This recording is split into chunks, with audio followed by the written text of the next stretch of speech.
Alright, so we have finished the fourth bind up, which goes into like the beginning of the eclipse. And I know I said that I wasn't going to continue until I got my thoughts out from the previous stuff, so everything's fresh in my mind. Did you expect me not to continue into this when the eclipse starts? Obviously not. So I have finished the eclipse. So this is going to be talking up to the lead up of this said eclipse, and the next video will be the eclipse. By God, I love this series. Words. I'll have to find words for the next video, because what the hell did I just read? Alright, we start with a happy moment. Don't get used to it, because we don't have very many of them to get used to. Guts and Casca are together at the waterfall. They're being intimate, it's kind, it's nice, it's sweet. He's talking about how he is not ready to rejoin the band The Hawk. He has his own dream to pursue, and he's not going to stay with them. Past Jessica, who had nothing else to worry about, wanted to deny this, because clearly he's going to stay with the band of The Hawk. He's not actually going to leave them. But he says that he's going to leave after they've rescues Griffith. Casca asks him, like, where has he been all this time? And we cut to a flashback of him at a different waterfall, which blends in nicely with where we are right now, with a little girl allowing logs to come fall down at him, which he will then chop up with his giant sword, which breaks on him. Anytime a broken sword is mentioned in the series or shown or seen, like, I'm on red alert because of prophecy about broken sword during eclipse. I'm like, is this the sword? Is this the sword? No, soon, any minute now. And we meet this old blacksmith guy who's dedicated his life to the craft, doesn't know if it's really his life's purpose, but he's always find joy in the craft itself. I like how they phrase it, because it goes into why Guts is looking for a dream and a purpose. Oh, they also talk about there's good ore to be had in those hills. They say elves used to live there long ago. I miss Puck, so any mention of elves I enjoy. But blacksmith, talking about his family's been blacksmith since his great-grandfather's days, and when asked if he enjoys doing it, he says, I don't know. Before I knew how to walk, this was in my hand, holding the blacksmith hammer. So this has always been his way, in the same way that Guts grew up on the battlefield with a sword in hand before he could really walk. It's been the same kind of lifestyle. This is just the path that you have been put on, and you're following it through. Before I could decide if I liked it or not, I hit the iron in front of me. After that, I was so busy trying to improve and craft better stuff that one day I woke up an old man, simple enough. I've been striking the iron since before I was born. Just like folks who don't know why they're alive, I don't know why I keep hammering. Oh yeah, there is one thing I like about being a blacksmith. Sparks. Sparks are nice, and I get engulfed in them. It feels like my own life. For an instance, it springs into the air before my eyes. Then we cut to Guts looking at a sword, and the dialogue continues. In the end, this is all there is for me. Dreams, this is what a dream is to me. And we think about Griffith talking about how he wants a castle, a kingdom of his own. But Guts is like, no, it's not a clear, concrete destination like what Griffith said. It's not some lofty, glittering thing. Yeah, this near to me, like it's part of my body, and the sword's like coming out of his hand. It's who he is. With this, I've kept myself alive through more moments than I can count. Because this was there, I was once again throwing myself into the jaws of death. I came through all of it with this. Unforgettable things, unforgettable people, and all of it by the tip of the sword. I get the feeling I've done it all by grasping a hilt in my hand. It feels like my own life, for an instant, springing into the air before my eyes, sparks. Maybe I'm drawn in by them too. The little sparks that spring out when a sword clashes, all the thoughts of your life and your enemy striking, scattering in these tiny lights of existence itself. You see life there. I wield the sword, making my own sparks, even for an instant. And I really like him talking about his sword and his life like this. But he wants to go off. He wants to fight stronger opponents. He's building up to the clash against Zod. And the little girl even mentions at one point in time, the one who you lost to, the one you fought, can you ever beat them? Were they a monster, a demon? It's like, I don't know what the hell they are, but like I'm going to try to beat them.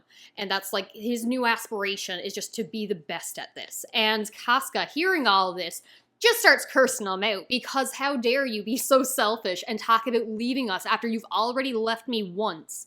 And she's finally like come to terms with her feelings for him and all the pressure that she's had leading the band of the Hawks on her own without Griffith. Now that she has him back, about to go get Griffith back, he's talking about leaving once again. And Guts is just like, well, come with me. And I know I said I wasn't a fan of their relationship and I didn't want them to get together. That's just me not liking any amount of romance, and I always prefer friendships over romance just in general.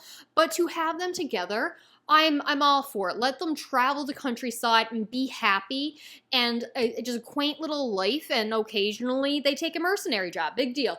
I know that's not going to happen now, but that's what I want. But then we get foreshadowing for the future and what is to come, and I'm obsessed. I'm obsessively obsessed. The Behelit has washed into the river, so we've seen it fall through the drain. I had assumed that it would just be in the sewer collecting all the blood from everything that's happening in Torture Dungeon, and then when the eclipse came, that would trigger it, and I pictured, like, Hellmouth from Buffy the Vampire Slayer just opening under the dungeon, and that being whatever the hell the eclipse was going to be. But no, the Behelit had washed out and now it's in a random river. And initially, after reading this, near the end of this chapter, I was thinking, you know what, no, I really would have preferred it being in the dungeon. No, when we get it back, I love that moment more than anything humanly possible. So I'm fine with where it ended up. There's this giant kaiju cobra snake lizard creature towering over trees, perhaps summoned or drawn to the Behelit, Crimson Egg of Kings, and perhaps drawn to it. And there's like farmers and things in the background going, what the hell is that? I don't like him. And I can't even. Then we get baby Griffith, because, oh my, this is going to be me reading a lot of just the book straight out, because I love this chapter. There's nothing I don't love. So we get little baby Griffith picturing his friends, and they're young, and they're playing in the side streets, and they're talking about treasure, and he's just wanting his castle, and to go off and achieve that. The small battles we fought on the cobblestones when we were still young, the many sparkling junk spoils we plundered, staring up from the back alleys of brothels and taverns where the sun never shines, I saw something. Shimmering against the setting sun, it was the brightest thing I've ever seen. I made up my mind. The junk I would get for myself would be that thing. Darkness. Darkness without even a trace of light. How much time has passed since I was cast into darkness? An eternity. But it also seemed like an instant. All my senses are numb and I can't feel a thing. What of my body? It's like I'm floating in midair. Have I retained my sanity? Did I go insane a long time ago? In all this emptiness, only one thing in this void. Only him. Like lightning in a dark night, he rises up within me, blazing, and again, like a tidal wave. An infinite number of feelings surge upon me. Malice, friendship, jealousy, futility, regret, tenderness, sorrow, pain, hunger, so many recurring yearning feelings, that giant swirl of violent emotion in which none are defined but all are implied. That alone is the bond which keeps my consciousness from vanishing amongst the numbness. He is picturing Guts with everything. It is the one thing either holding on to his sanity or driving him mad, but it's what he can picture in this darkness of being tortured. He knows he wants a castle, and he can remember Guts, and that's all he has. The obsession Griffith has with Guts, the emotion he feels towards him, in whatever manner it is something to be analyzed and studied. And as he's thinking of Guts, he's thinking about he is the reason that he's been thrown into this darkness, and now he's the reason he's still there. Of all tens and thousands of enemies and allies, he is the one he cannot, like, pigeonholed into, like, what he means to him, and is the one person he can't lose. I love that whenever we're in Griffith's head, whether it be when he was fighting Guts or now that he's in the dungeon and he's in the midst of his spiral. He's been tortured for a year. I love it. I really, really love this. And as he's thinking about what a stronghold Guts has on him, what an irreplaceable friend and soldier he was, we see like when the stones fall out and those creatures come in to give Griffith a vision for what is to come and what he's destined for. And it looks like one of the little gremlin guys from the Black Swordsman, I think is the name of the first arc. And I haven't reread that one yet, but I will once we're completely finished with this time section. I'm going to reread the first arc and then continue on. Next comes, like, my favorite scene, full stop, up to and including the eclipse. Like, this panel is my favorite. So, I keep calling him Rickett, and I feel that's wrong. Rickert, something like that.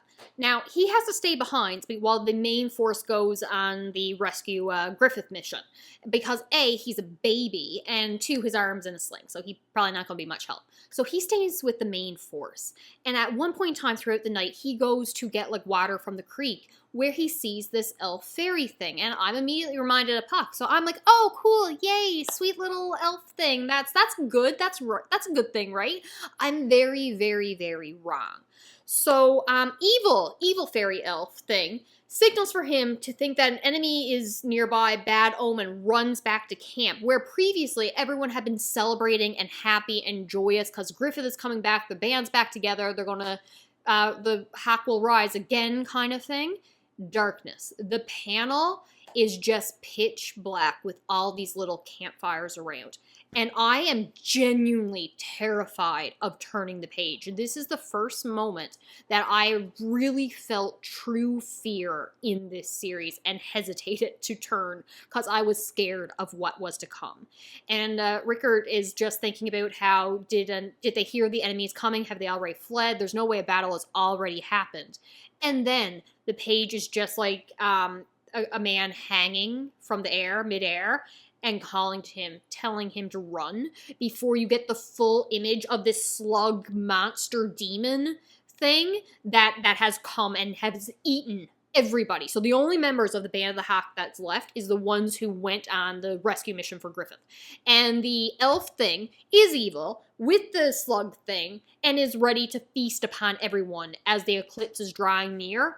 And it's not until Skullman, the skull with the horse, he shows up and saves Rickett. And Rickert. And I'm in shock because I'm like, aren't you guys on the same side? I don't understand at the time why are you interfering in this way.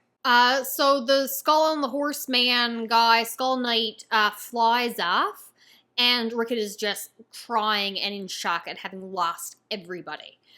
Meanwhile, the group has traveled through a cemetery. And from the effects or the issue with the Black Swordman, when Guts was in the cemetery screaming, saying he will do this by his own human power and not be possessed, I'm always waiting, anytime they're in like a cemetery type situation, for some kind of demon to come up and be like, let's make a deal. You want power, I'll give you power. And I'm genuinely surprised that this did not happen. But instead, they're looking for a secret entrance into the castle. And I have a trope that I love. I see it all the times in TV shows, movies, games. Like when there is a hidden passage from a castle, like mausoleum kind of thing, into the main castle, and it's underground passage through a cemetery and you come out through a grave. I love that. That is one of my favorite things to include in world building-ish, because it's like an exit, a secret passage out and far away should the castle get invaded. But it's also kind of stupid because it's a very easy entry point to anyone who knows about it, so it should be well guarded, but it never is. But anyway, Guts is just like, you're never going to find a secret passage through here. That's ridiculous. Oh, found it, clicks the button, grave opens, and they're able to go in. Personally, I love that gag. That is my vibe, that's my type of humor, and I like it. And I like these moments of levity that you get before the brutality, because it gets dark, and to anyone I've seen complain that they don't like the facial expressions, the goofy moments that can happen in Berserk for just a little tiny panel, that is one of the reasons I love this series, because the contrast between that goofy moment, that silly expression, and the utter darkness and depravity and despair that you experience later, you need that contrast. If you're always dark, you can't get any lower. You get numb to it. So I love these little humorous moments, especially the ones that happen in this chapter. So they go down through the tunnel. Guts have been like, Casca, shouldn't you stay back? Because if anything happens to all of us, you should stay back to be able to lead the band, the Hawk. She's like, screw you, I'm going. You're not allowed to be concerned about me right now. I'm your leader, not your girlfriend, essentially. So they go through, and in what would have been a good idea, they should have told Guts who had given them the information about Secret Passage. Because when I keep calling her Cassandra, that's not right. Charlotte shows up with her maid. Guts is ready to take her out and cut her in half, but thankfully they stop him, and she reveals that she's been helping them from the inside to get information and will help them get to Griffith. However, she's an annoying little brat, and I love her for it. If there's one thing I love, it's a character that has been raised in privilege, who you think is there like just a genuinely good, innocent person and wanting to be helpful, but they're still been raised in so much privilege that they're a spoiled brat. So when she starts saying, I want to go with you, after we get Lord Griffith, I want to live a life with him. I'm in love with him. I want to go and be with him. First of all, child, stay away from him. I need you to stay very far away from him. Everyone's just like, listen, you'll be a hindrance. They will hunt us to the ends of the earth for kidnapping the princess. No, you can't come with us. You can't come on the run with us. She starts screaming. And this is the middle of the night for a rescue mission. She just got rid of the guards saying that, hey, I'm just out for a stroll. These are my escorts and my guards. Tell no one I'm here. Oh, of course, princess. So her screaming to bring attention back to them, and everyone has to cover her mouth to keep her from screaming, because she's like, don't tell me no. I'm the princess. I will do what I want. You don't say no to me. I love the obliviously selfish character who only cares about their own interests and has no idea, concept, or care about the harm it causes for those around them. I love that. I really do. Now, let's talk a little tiny bit about my Judo being an enemy, evil, secret. I was never really harsh on him being evil in general, though I wasn't ruling it out. More so that he's hiding something, and I still believe that fully. So first of all, he is all for, hey, we could take the princess hostage, because she wants to continue on with them down to the deeper tunnels to save Lord Griffith. She's not staying behind. And it's like, hey, if we have to take her hostage, that's some pretty good leverage if we need to use it. And Casca's like, no, that'll get us in even more trouble. And Princess is just like, listen, take me hostage if you want. I'm going to see Lord Griffith. So the idea that he's willing to take her hostage is one more on the list of things I don't trust about him. But more than that, as they're descending the tower, this jail, this dungeon, this torture chamber, the princess is telling a story about how there was a war in the past, and there was a king who united the armies and the world, and they wore the mask of a skull. And Guts is immediately thinking of the Skull Knight guy that reminds him of Zod. But Judo starts talking more now. Judo already knows a lot about the tower that they're going in, saying, among the many towers of Windham or whatever, it's the most ancient. They say it's been here since the Midlands was established, possibly before even that. I don't know exactly why it was built, but it seems in the times of war, prisoners and during the inquest, heretics were imprisoned underground beneath this tower, so that's where they're going in. He knows an awful lot about history. I'm not also ruling out him being an immortal elf creature that's just been around a very long time. But what really got me thinking about him knowing more than he's letting on. So Judo says, I heard that one, heard of the fairy tale of the Skull King. According to the legend, I think he gathered workers from all over the empire and forced them through hard labor to build a large capital city. Then the king lived in the most extravagant while the levied heavy and heavier taxes on the people. The city ended up becoming a melting pot in feasting and pleasure, at least I think. But God finally decided he couldn't condone the Skull King's deeds and sent 5 angels. Anytime we're mentioning angels, I'm assuming demons. By lightning and great earthquakes, the city was erased from the face of the earth without a trace in the span of a night. Maybe an eclipse. Weren't there 4 of them? Oh yeah. But what does a fairy tale like that have to do with this whole? It's not just some fairy tale. Charlotte starts talking again. At the least, the city did exist, and they talk about how this is the location that the Skull King Knight once ruled over. It has become now the Midlands, and this hole was where his kingdom sat. So the point of that tangent is, why the hell does Judo know about this former king and the 4 angels that destroyed it? My initial thought, and I'm sticking with this, he was part of a cult that worshipped or passed along the stories of this guy and the demons and wanted to either start the eclipse or prevent an eclipse. But regardless, because in the later on, which I'm not going to get into right now because of spoilers, he says something else during the eclipse that he's either the exposition dump character, the guy who knows everything, or he's been informed of the world and these monsters from somebody. So I'm really leaning towards, initially my thought was, he was part of a group that either wanted to start the eclipse or stop the eclipse. One of the two, and that was his role. He knew that Griffith was a target because probably he recognized the pellet the same way he recognized all these other little signs and knows all these little pieces of knowledge about these demons and angels and the history, and wanted to do something to prevent it or start it. Or maybe he just ran away from this kind of situation and coincidentally ended up with Griffith and his group. I don't know, but I want to know more about Judo's history because there's something there where he learned all this information from. And then we see the skulls with the mark of sacrifice all upon them. And I'm getting cold shiver down my spine because we're here. We're getting to the parts that I have been anticipating and dreading. And then they get to Griffith's cell. So they go in and they find him, and he has been brutalized. He's emaciated. Every part of him has been injured. Guts goes to him and he holds him and is trying to offer comfort, looking at how bad he's injured, tries to take the helmet off. He's like, no, let's keep that on. He keeps Casca and everybody away. Like, no, don't touch him. Don't look at him. Like, I've got him. You stay back. And then the door closes, and the jailer who had been following them and sneaking up on him is just like, you are my prisoners. He describes in detail about the muscles he cut, the tendons, taking Griffith's tongue, and has been torturing him for the past year. And now that they are trapped in there as well, he'll have the same kind of thing done to them. You're never getting through this door. It would take a battering ram and an army, and then Guts angrily bursts through the door like it's nothing. That thing could have been made for plywood, for tissue paper, for all the good it did.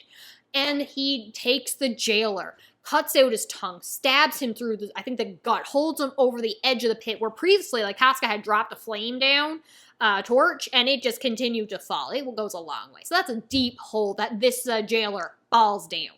But archers had been called to intervene as they knew that they had broken in, and you've made Guts angry. You're not surviving that. So Guts, in a blur, is just like, stay close to me. And as the arrows are raining down, he blocks them. And before they can like reload, he's already upon them, slicing them through, bathed in blood. Casca takes everybody's like, stay close to Guts. Let's go. Follows him out, runs out of here. He lands where another army is positioned at the front gate saying, there's no way anyone's getting past those archers. Like, what are we even doing here? They're going to be all captured or jailed. We're just wasting our time. I want to go back to bed. Sword through the head, because Guts is, I love the art. Oh my God, he is a blur. It's all short line work, as if he's moving too fast for the frame to even capture him in this image, and he slaughters everybody. Mercilessly so, and they're on the run. And they have Griffith, and now they're just trying to escape the kingdom. Now, the king orders a special group of assassins who, surprise, surprise, Judo knows about. Remember, he knew the weapons of the guy that attacked them in the forest before, the one that Guts had met in the tournament. He knew about him, knew about the fancy weapons. And he's from an outside kingdom, location, whatever. He knows the history of this tower. He knows the history about the 4 angels who came and destroyed the kingdom and the Skull Knight. And now he knows about these assassins that are coming after them and targeting them. He knows too much. Do you really not want me to be suspicious of him? But the king has given specific orders. Nothing is to happen to the princess. Not a nail on her fingers be harmed, not a hair on her head. If an asteroid comes, it better not hurt her, because it'll be on you if you allow any harm to come to her. I will take your life. So they start fighting in the sewer. They have an interesting design, is pretty much all I can say, but they're killed off really quickly. The only thing I can really say that I really enjoyed about this is when one of them shoots a poison dart, the princess ends up taking the hit to protect Griffith. And they're like, oh crap, we can't harm her, so pause the fight, give her us so we can give her the antidote, and we'll take her back to the king because we're not allowed to harm her. And yeah, and they're just like, okay, yeah, that's fine. So to ensure the princess's life, they do hand her over, which is great. Now they start, there's I think it's a poison or a smoke attack that leads to fire, and Pippin, who's carrying Griffith points out he can barely move, points out a little crack in the ceiling, allowing the light to shine through, and Pippin understands his plan, and bursts a hole through there so the air currents get the smoke out of the way, the fire out of the way, so they can survive that attack, and thankfully they're able to get to safety. The king then has the only surviving assassin left executed because how dare you allow any harm to come to my daughter? I told you I'd kill you if you allowed this to happen. But his daughter, princess, is just like, listen, father, and she's never called him father since the incident where he assaulted her. You have to let Griffith live. Please, I beg of you, for my sake. Also, don't kill my maid. She had nothing to do with any of this. I forced her to help. And the king's just like, of course, my daughter, I will let him be. I promise you. And she passes out, taken back to her chambers. And he's immediately like, call the black dog. Hunt Griffith down. He cannot be allowed to leave alive. I will have his head. So immediately, breaking his promise to the daughter. I hate the black dog guy more than anything.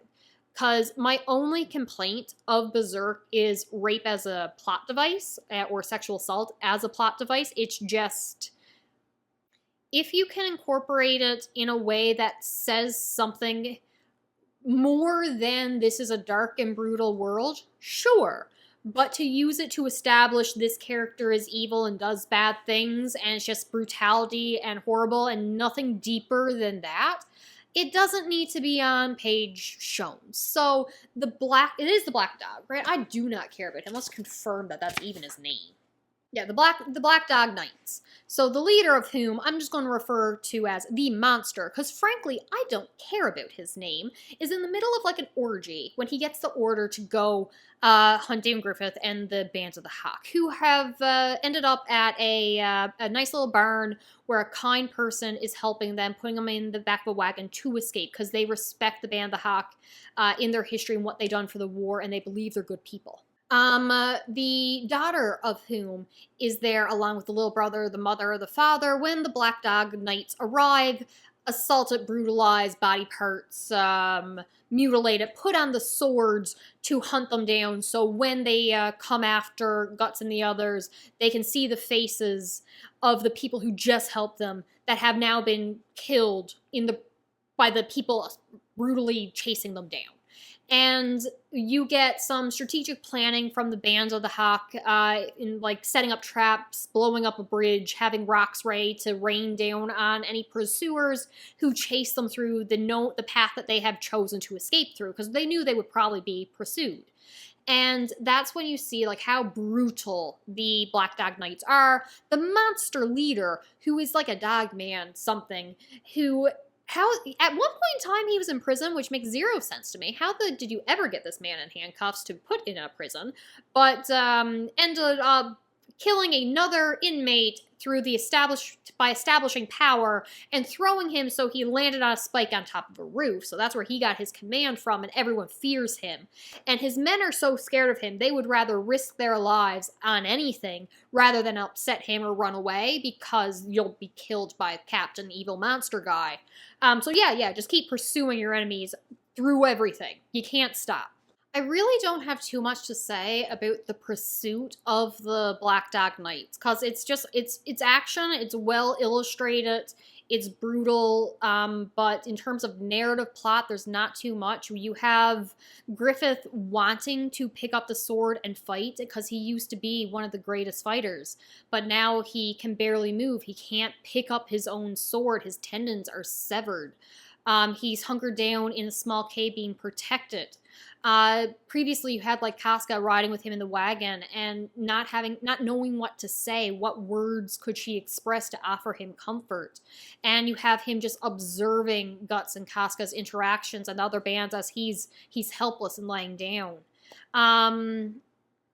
You have a reference to Zod as the impression that this monster is giving, which is further emphasized when he transforms into a gorilla monster with a mouth for a stomach and a bunch of eyes, and a member that should not be located in his mouth, because that's disturbing. At one point, Casca is grabbed, attempted to be assaulted. I am very upset with how many times the threat of assault is used on her throughout this chapter, or out this bind up of chapters. Yeah, but he was waving said member over Guts' head because Guts had been knocked unconscious after being flung by a tree or something like that. Because Buddy was probably using the tree as a bat. And it's like, don't wave that over my head, and proceeds to chop it off. And I'm all for that. So wonderful there. And the fight continues. Guts is able to get the upper hand by using a corpse as a decoy. So when the gorilla monster, Black Dog Knight guy swings and destroys the corpse, Guts is up in the tree and comes down and gets him in the neck, stabbing his sword straight through the neck. I'm pretty sure one of his swords breaks at some point in time, and I'm just like, broken sword, broken sword. Mention of eclipse. What is happening? Is this it? Is this it? When is the eclipse? What's going on? Past Jessica had no idea what she was in for. I thought this was bad. I didn't know what to expect. Somehow he's able to get the legs out from and under him, hit a tendon, and Guts is able to actually take down this monster, because apparently you can kill these demons by stabbing them a lot of times. Then we have the princess waking up, and she's remembering Griffith and his words to her, which she said she thought he was trying to say, like, I'll be back, I'll come for you, something like that. I'm like, ma'am, that is not a declaration of love and anything. That's a threat. He's coming back for revenge. Casca is bandaging up Guts as he had been brutalized, and there is a funny moment that after he had taken down this monstrous demon, she runs to him completely naked, because of course she had been stripped off when she was held captive by giant ape monster. And he's like the worst he's ever been, but still conscious, and just gives a little thumbs up like, yeah, I'm okay, we're good. Again, the humor in the brutality is needed. As she's bandaging up, it's like, you have to learn to run away from certain fights. Like, this was not, how'd you even win this? And Guts is just like, I'm not going to run. He never does. What kind of mercenary would I be if I wasn't prepared to die? And she gets upset because you had just asked her a couple days ago to run away with you and live with him and be with her and all this, and she's just like, well, go die on your own then, because I don't want to be here to watch it. You're gonna live for me. And he's like, yeah, sorry about that. Then we cut to Monster in the woods, and there's some guards around it, and they're like, God, the captain of the Raiders, Guts, he really did this? He's insane. How'd he manage this? Here's some noises coming from the monster. They're like, oh, that must be something nearby. Apparently you can't kill monstrous demon just by stabbing it a bunch of times. And the guards are idiots, because if demon creature with mouth on stomach that could eat horses is making any amount of noise, if it so much as twitches, like, I'm already running. I'm long gone. I'm not even staying near the corpse. Why someone's guarding the corpse, I don't know. They should have been guarding it with binoculars a mile away. So it gets back up and slaughters everybody, because no one should have been around at that point in time. Ends up going back to the camp, where Casca had, I forgot to mention this, she had went to Griffith to see that he's okay, and Griffith maybe tried to assault her, but he didn't have the strength to do so. She may have taken it as him wanting comfort, so she held him, but I'm pretty sure that was him wanting to assault her because he had seen her and Guts talking and how intimate they had become, and he felt like once again he was losing that which belonged to him. Guts belongs to him. Casca devoted herself to him, and now they're both leaving him, and he is in the lowest state he's been physically and mentally. He has lost everything. His power, his accomplishments, everything he dreams and works for has now been lost to him, and more is leaving. So he's trying to retake what he feels belongs to him. There was also a nice moment where Guts had went to check on him, and he had asked, like, do you want the helmet taken off? It's just us here. No, you actually want your armor put on. Okay, that's fine. I will put the armor back on you. So, like, moments when Griffith can't even talk, and it's more expression and character development than we see from, like, most main popular anime and manga. We're getting so much character work, and he's not even talking. Okay, there's some monologues in here, so we've got the book back. The monster guy comes back and ends up destroying the camp and grabbing Griffith, holding him and saying, so this is the one everyone's been talking about. And he's talking about how he's been broken and can't hold a sword, will never sit on a horse, an invalid who can never amount to what he had before. Saying this in front of the army, the Band of the Hawk, who had worked so hard to get Griffith back and thought this would be a return to form. But now knowing, they thought Griffith could heal, but now it's very clear that he's not going to be able to. Now, the monster guy is probably still very badly injured and dying, so he's talking about... as he's holding Griffith, what the hell, he's just like some insect, but I'm screwed. There's no time left. If I wind up dead here, I'll be inside that vortex forever. And picturing a vortex above their heads. Hurry and summon them, the great ones. If you're really going to become one of the great ones like Zod said, you should have it, the Crimson Behelit, the Egg of King. And this is when I'm just like, God damn it, Jessica, you're an idiot. He wants a castle. Kings live in castles. The Egg of Kings. I don't like where this is going. Use it. Call them our guardian angels. Angels are demons. The 4 members of the God Hand. And we're picturing the image that the monsters from the dungeon had given Griffith previously. But before he can, I don't know, torture Griffith further, Zod appears behind him. And while Monster Black Knight dog guy is massive, with, again, mouth on stomach that could eat horses, and did eat horses, Zod is even bigger standing behind him, and he is shocked to see him arrive, and even more shocked when Zod takes one of his big horns and stabs it through his stomach and wears him on his head like a hat. Then we get more exposition. This is, Zod, what do you think you're doing? This is on their orders. No, that can't be. Do what thou wilt. That is the only commandment for us apostles. So apostles. Even if bringing him to death right here, no one should have any reason to complain, even if he is the 5th one. 5th one. That's lovely. I now know what that is referring to, and I have been assuming previously when I was reading this, but I'm like, it was not confirmed. Then Zod replies, that's right, and if I rip you open here and now, that too is my free will. So the apostles aren't just allowed to have free will. They're coming for a feast and they can do whatever the hell they want, because they're terrible house guests.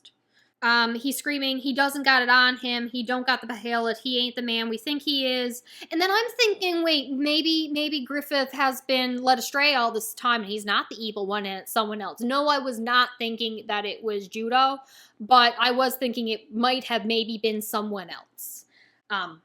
Was not. Either way, there's no chance of you surviving. And he is ripped apart. Griffith falls, Guts catches him, and then Zod is saying, it will return to your hands because that is how it is.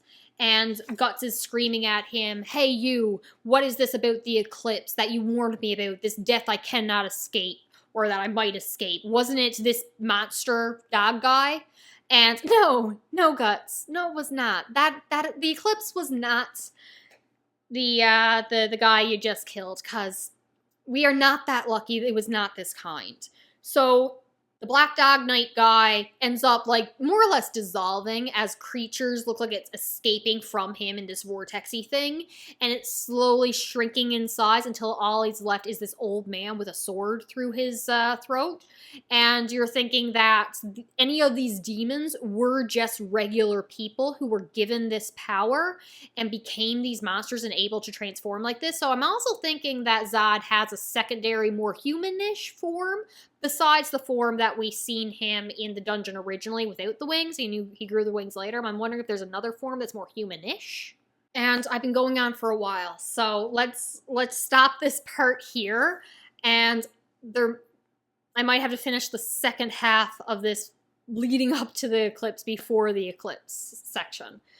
But, like, so much is happening, and I don't want to rush through the second half of this because, my God, the lake is probably one of my favorite scenes. So we're just going to pause here and talk to you later. Next video will be up very shortly.